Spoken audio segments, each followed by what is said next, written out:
உறவுகளுக்கு வணக்கம். பேசுவது மகேஷ் பாபு.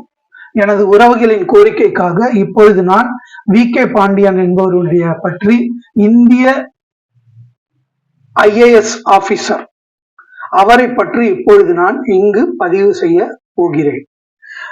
யார் இந்த வி.கே. பாண்டியன்? 6 முறை ஜனாதிபதி விருது பெற்றவர். 22 ஆண்டு காலம் ஒரிசாவில் IAS ஆபீசராக சேவை செய்தவர். பூரி ஜெகநாதர் கோயிலில் இருக்கும் சாவி தமிழ்நாடு சென்று விட்டது என்ற ஒற்றை வார்த்தையால் இன்று இந்தியா முழுவதும் தேடப்படும் நபராக மாறியவர்.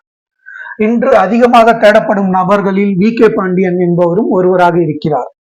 இவர் 1974 மே அன்று மதுரையில் பிறந்தவர். வி. கார்த்திகேய பாண்டியன் என்று அழைக்கப்படும் இவர் 1974 29 மே அன்று பிறந்தவர். இவர் BSc அக்ரிகல்ச்சர் மதுரையில் முடித்தவர்.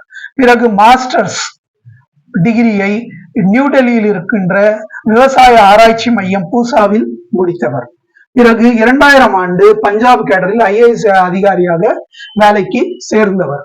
இவர் முதலில் 2002 ஆண்டு காலாஹந்தி டிஸ்ட்ரிக்டில் இருக்கக்கூடிய தரம்கஞ்ச் என்னும் இடத்திற்கு சப் கலெக்டராக வருகிறார். அந்த இடத்தில் தான் முதல் இவர் தன்னுடைய வேலையை துவங்குகிறார். அங்கு இவர் விவசாயிகளுக்கு குறைந்தபட்ச ஆதார விலையை நிர்ணயம் செய்கிறார். அதன் மூலம் புகழ் பெறுகிறார்.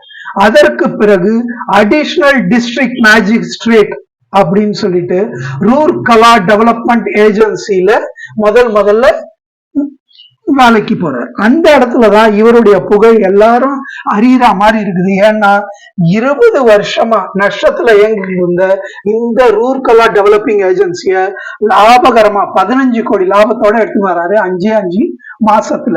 அந்த 20 வருஷமா அதுல முதலீடு பண்ணியிருந்தவங்க நமக்கு வீடு கிடைக்குமா கிடைக்காதா, நம்ம போட்ட முதலீடு திருப்பி கிடைக்குமா கிடைக்காதா என்று இருந்தவங்களுக்கு அவங்களுடைய எல்லா பணத்தையும் 6 மாசத்துல திருப்பி கொடுத்தாரு. இதனாலதான் இவரு நம்ம போட்ட காசு திருப்பி கிடைக்குமா கிடைக்காதா என்ற வருத்தத்தில் இருந்த அனைவருக்கும் மிகப்பெரிய மனிதராக உயர்ந்த நிலையில் அனைவராலும் போற்றப்படக்கூடிய நபராக மாறுகிறார். 2005 ஆண்டு இவர் அங்கிருந்து தனி கலெக்டராக மயூபஞ்ச் என்னும் இடத்திற்கு ஒரிசாவில் மாற்றலாகி வருகிறார். அந்த இடத்தில் தான் இவர் எலன் கில்லர் என்னும் விருதை இவர் முதல்ல ஒரு அரசு அதிகாரியாக இருந்து பெறுகிறார். அதற்கு முன்பு யாரும் எலன் கில்லர் என்னும் அவார்டை பெற்றதே கிடையாது. இவர் தான் முதலாக அரசு அதிகாரியாக இருந்து அந்த எலன் கில்லர் அவார்டை பெறுகிறார். எதற்காக இந்த அவார்டை பெறுகிறார்? இவர்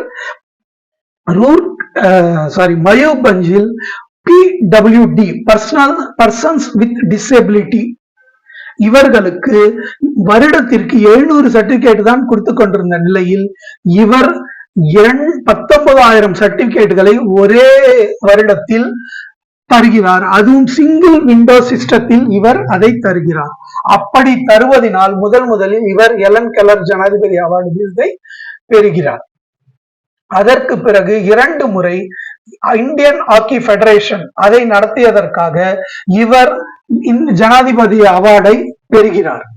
அதற்கு பிறகு தேசிய ஊரக வேலைவாய்ப்பு திட்டத்தை மக்கள் கணக்கில் பணத்தை சேர்ப்பதன் மூலம் 1.25 லட்சம் பேருக்கு அக்கௌண்டை ஓபன் செய்ய வைத்து அவர்களுடைய வங்கி கணக்கில் பணத்தை டெபாசிட் செய்கிறார். இதன் மூலம் மக்கள் நேரடியாக பலன் பெறுவதற்குண்டான வழிமுறையை செய்கிறார். இதற்காக இவர் 2 முறை தேசிய ஊரக வேலைவாய்ப்பு திட்டத்திற்காக சிறம்பட செயல்பட்டதற்காக ஜனாதிபதி விருதை பெறுகிறார். பிறகு நிறைய பள்ளிகளை ஸ்மார்ட் ஸ்கூலாக ஹைஸ்கூலை மாற்றுகிறார். ஹைஸ்கூல் ஒடிசாவில் இருக்கக்கூடிய நிறைய ஹைஸ்கூலை ஸ்மார்ட் ஸ்கூலாக மாற்றுகிறார். பெரியவர்களுக்கு 60 வயதை தாண்டியவர்களுக்கு 1000 ரூபாய் பென்ஷன் தருகிறார். இளைஞர்களுக்கு வருடத்திற்கு 10,000 ரூபாயாக பென்ஷன் மானியம் தருகிறார்.